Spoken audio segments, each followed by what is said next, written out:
अध्याय 1 कुरुक्षेत्र के युद्ध स्थल में सैन्य निरीक्षण।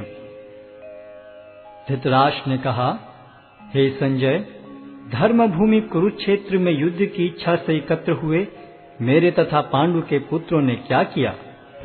संजय ने कहा, हे राजन, पांडु पुत्रों द्वारा सेना की व्यूह रचना देखकर राजा दुर्योधन अपने गुरु के पास गया और उसने ये शब्द कहे, हे आचार्य, पांडु पुत्रों की विशाल सेना को देखें, जिसे आपके बुद्धिमान शिष्य द्रुपद के पुत्र ने इतने कौशल से व्यवस्थित किया है।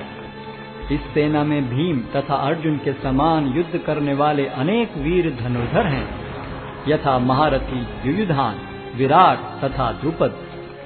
इनके साथ ही धृष्टकेतु, चेकितान, काशीराज, पुरुजित, कुंतीभोज तथा शैब्य जैसे महान शक्तिशाली योद्धा भी हैं। पराक्रमी युधामन्यु, अत्यंत शक्तिशाली उत्तमौजा, सुभद्रा का पुत्र तथा द्रौपदी के पुत्र, ये सभी महारथी हैं। किंतु हे ब्राह्मण श्रेष्ठ, आपकी सूचना के लिए मैं अपनी सेना के उन नायकों के विषय में बताना चाहूंगा जो मेरी सेना को संचालित करने में विशेष रूप से निपुण हैं। मेरी सेना में स्वयं आप, भीष्म, कर्ण, कृपाचार्य, अश्वत्थामा, विकर्ण तथा सोमदत्त का पुत्र भूरिश्रवा आदि हैं, जो युद्ध में सदैव विजयी रहे हैं। ऐसे अनेक वीर भी हैं जो मेरे लिए अपना जीवन त्याग करने के लिए उद्यत हैं।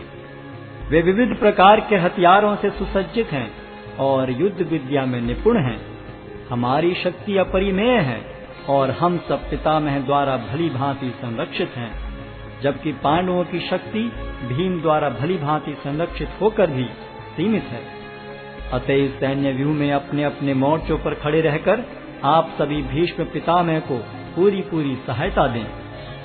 तब कुरुवंश के वयोवृद्ध परम प्रतापी एवं वृद्ध पितामह ने सिंह गर्जन की सी ध्वनि करने वाले अपने शंख को उच्च स्वर में बजाया, जिससे दुर्योधन को हर्ष हुआ। तत्पश्चात शंख, नगाड़े, बिगुल, तुरही तथा सिंह सहसा एक साथ बज उठे। वह समवेत स्वर अत्यंत कोलाहल पूर्ण था। दूसरी ओर से श्वेत घोड़ों द्वारा खींचे जाने वाले विशाल रथ पर आसीन कृष्ण तथा अर्जुन ने अपने अपने दिव्य शंख बजाए। भगवान कृष्ण ने अपना पांचजन्य शंख बजाया, अर्जुन ने देवदत्त शंख तथा अति भौजी एवं अति मानवीय कार्य करने वाले भीम ने पौंड्र नामक भयंकर शंख बजाया।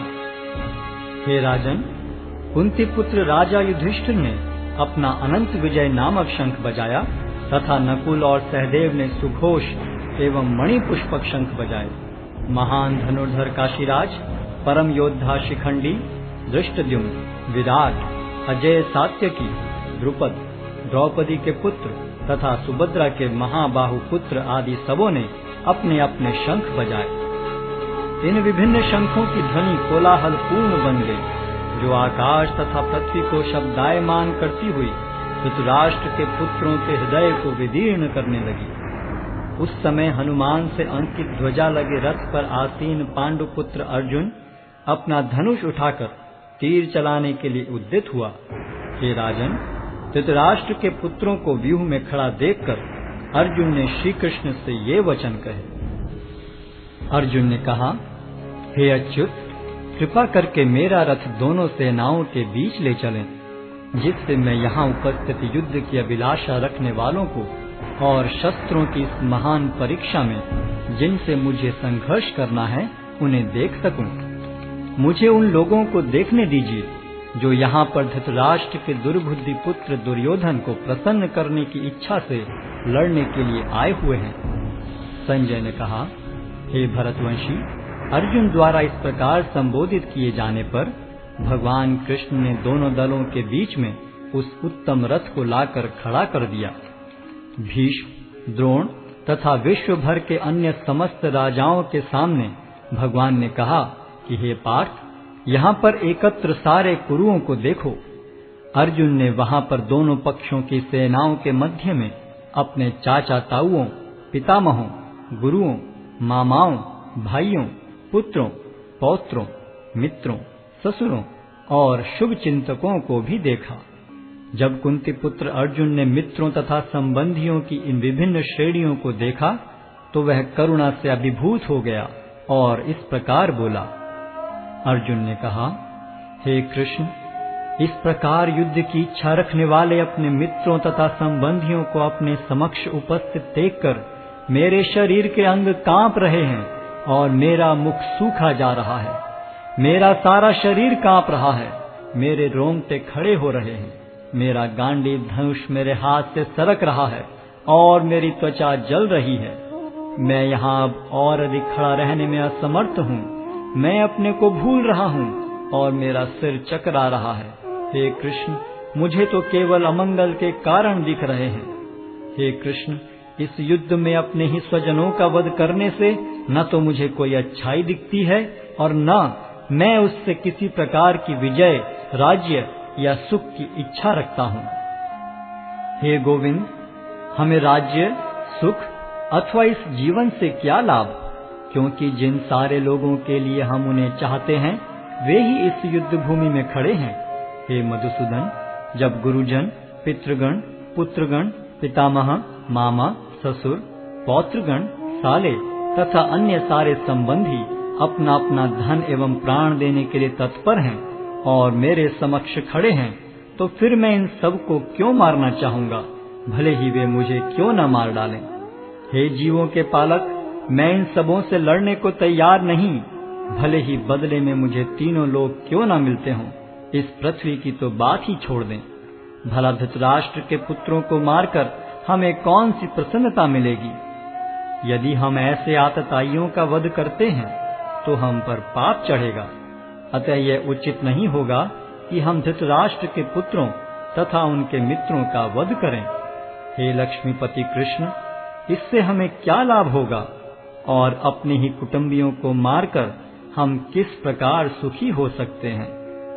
हे जनार्दन, यद्यपि लोक से अभिभूत चित्त वाले ये लोग अपने परिवार को मारने या अपने मित्रों से द्रोह करने में कोई दोष नहीं देखते, किंतु हम लोग जो परिवार के विनष्ट करने में अपराध देख सकते हैं, ऐसे पाप कर्मों में क्यों प्रवृत्त हों?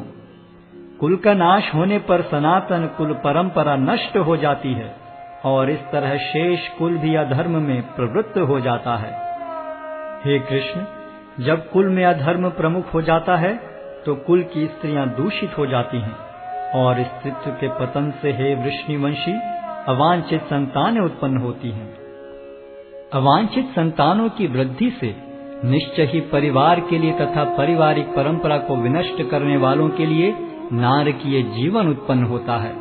ऐसे पतित कुलों के पुरखे गिर जाते हैं, क्योंकि उन्हें जल तथा पिंडदान देने की क्रियाएं समाप्त हो जाती हैं। जो लोग कुल परंपरा को विनष्ट करते हैं और इस तरह अवांछित संतानों को जन्म देते हैं, उनके दुष्कर्मों से समस्त प्रकार की सामुदायिक योजनाएं तथा पारिवारिक कल्याण कार्य विनष्ट हो जाते हैं। हे प्रजापालक कृष्ण, मैंने गुरु परंपरा से सुना है कि जो लोग कुल धर्म का विनाश करते हैं वे सदैव नरक में वास करते हैं। ओह, कितने आश्चर्य की बात है कि हम सब जघन्य पाप कर्म करने के लिए उद्यत हो रहे हैं। राज्य सुख भोगने की इच्छा से प्रेरित होकर हम अपने ही संबंधियों को मारने पर तुले हैं। यदि शस्त्रधारी धृतराष्ट्र के पुत्र मुझ निहत्थे तथा रणभूमि में प्रतिरोध न करने वाले को मारें तो यह मेरे लिए श्रेयस्कर होगा। संजय ने कहा, युद्ध भूमि में इस प्रकार कहकर अर्जुन ने अपना धनुष तथा बाण एक ओर रख दिया और शोक संतप्त चित्त से रथ के आसन पर बैठ गया।